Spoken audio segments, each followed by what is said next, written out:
আসসালামু আলাইকুম।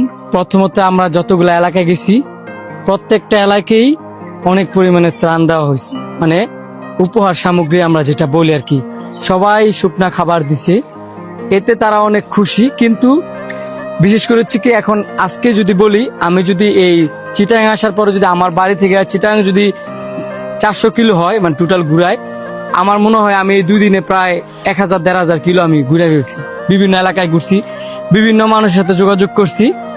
কিছু কিছু এলাকায় এখনো আমি দেখছি যে পানি নেমে গেছে, প্রায় এলাকা থেকেই পানি নেমে গেছে, কিন্তু কিছু কিছু এলাকায় এখনো ঘর বাড়ির সামনে পানি আছে আর কি। কিন্তু তাদের চাহিদা হচ্ছে একটাই, খাবার না। তাদের চাহিদা হচ্ছে কি, যে অনেক জনের মাটির ঘর দেখা যায় কায়তুয়া, ওদের মাটির ঘরের কি একটা অবস্থা, সবার খুব বাজে অবস্থা করে। তো সবাই চাইতেছে কি, যে যদি এরকমটা হয়, যে ঘরগুলো যদি একটু মেরামত করা যেত। আমরা তো মানে এরা তো দিন মজুর কাদেরকে বলে? যারা দিনে আইনা দিনে খায়, তারা হচ্ছে দিন মজুর। তো অনেকের কাছে দেখা যায় কি, এতদিন কাজ করতে পারে না বিধায় হাতে টাকা পয়সা তেমন নাই।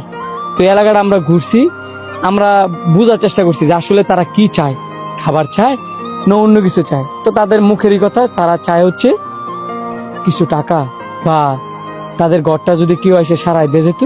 তো আমরা যে এই যে এলাকায় ঘুরতেছি, বাঁশখালী মোটামুটি সব এলাকা ঘুরছি, ঠিক না? যেহেতু আমার সাথে স্থানীয় কয়েকটা পোলা আছে, এদিকে আসে তো, আসেন না, মোবাইলটা রাখেন, আসেন। এই যে এরা হচ্ছে বাঁশখালীর একটা স্থানীয় পোলা। আমি যেমন আমার নরসিংদী জেলার আনাচে কানাচে চিনি, তারাও কিন্তু বাঁশখালীটার আনাচে কানাচে চিনি। আমার অনেক জায়গায় আজকে কিন্তু আমরা সকাল থেকে ঘুরতেছি না, এখন বাজে মনে হয় 4টা-5টা বাজে। আমার গড়িটাও নষ্ট হয়ে গেছে কাবানিতে বিদ্যা।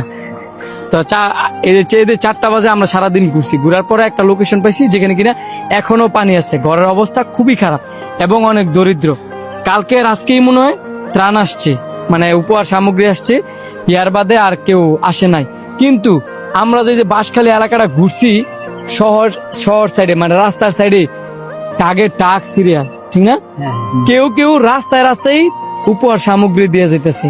তো এই যে খাবারগুলো যে আপনারা রাস্তায় দিতেছেন, কাদেরকে দিতেছেন? আপনাদেরকে তো বুঝতে হবে, ওই কষ্ট করে আসছেন, ওইটা আমি মানি।